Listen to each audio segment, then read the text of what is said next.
guess aside to, I guess your day to day, obviously, as you mentioned, you've got a career that spans over 25 years. I know something else that's quite important to you and something you're quite passionate about is obviously contributing back to the developer community.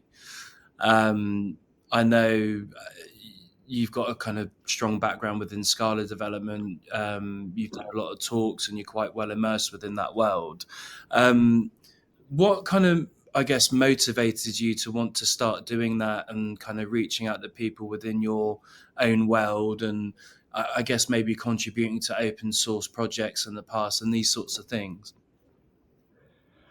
Open source blows my mind, right? Because when my career started, you didn't have open source didn't exist, right? The internet didn't exist in the way it does now, right? You didn't have access to Google to search the internet and find other things. When you learned a programming language, you went and bought a book, right? You bought the floppy disk with the language, with the compiler and the thing and the tools on, and you bought a book. And basically, you were starting from scratch every time, right? And you built cool things still, right? There was still fun days, but as the internet's evolved, suddenly, people are like, oh, I built this cool thing and want to share it with you, right? I want to share.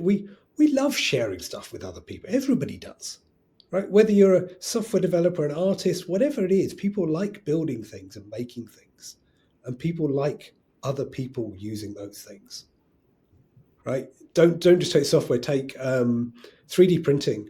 There's a whole community there about people sharing 3D printing designs and things because it's cool for me to build stuff, but it's cool to help other people build stuff too.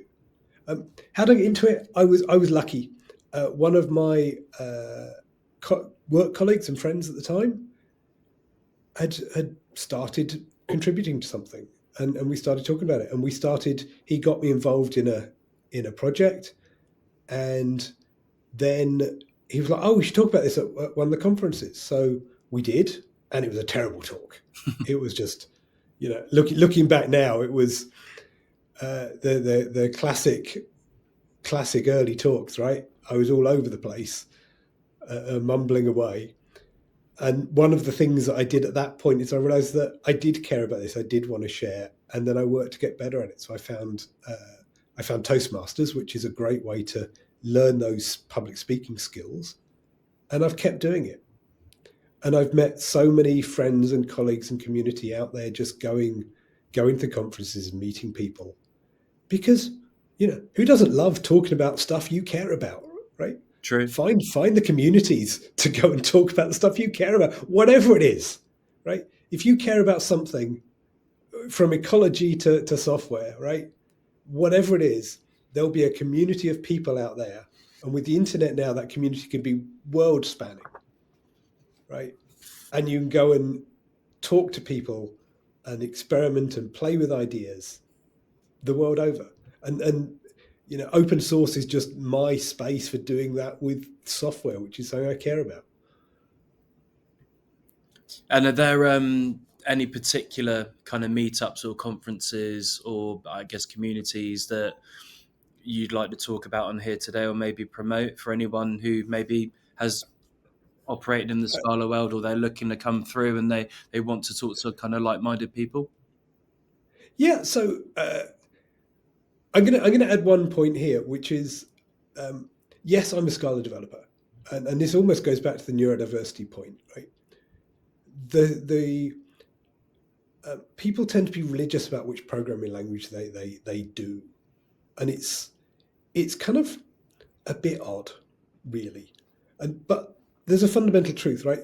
The reason why do I like writing software in Scala? I like writing software in Scala because I'm really good at it, right? And it supports my needs. When I'm writing Python, I find I make a lot of typos, right? I make a lot of spelling errors. I'm dyslexic. I can't spell for toffee. I'll try and guess the word, and then I'll think it's wrong, and then I'll correct it, and it'll be even wronger, right? It won't. So the tools you use should support the way your brain works, right? And whatever use case you're doing, right? If you're doing quick experimentation in machine learning, Python is probably the language of choice, right? If you want reliable language that runs in servers 24/7, you want to know that when it's compiled, it's as good as it's going to get, right?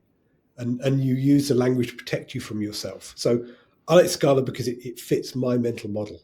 Compilation prevents me running stupid code, right? So, but for any other language, whether you're a front end developer, whether you're doing Vue, JavaScript, TypeScript, there will be communities in every major city around the world now. There'll be conferences in there'll be conferences around the world in whatever it is that you are most interested in. And don't be embarrassed by what it is. I'm a developer's developer, right? I care about things like tools, right? The reason I got into open source was like, oh, we can make the tools better, right? It's not just about building the next whizzy front end or whatever. It's about how can I make, and I'm really interested in using, I've had the chance to play with large language models in terms of code generation. And that's a whole nother discussion about can use LLMs to help developers build better and faster code. Yeah. That's as I say, it's a side discussion. But my point is, if you're passionate about it, there will be communities. Personally, obviously, I'm based in London, so there's the London Scala User Group, which is an awesome group of people. There's data science groups. There's pick whatever you like. There will be a group nearby. And now, for any project you like, there'll be Discords, there'll be chats, conferences.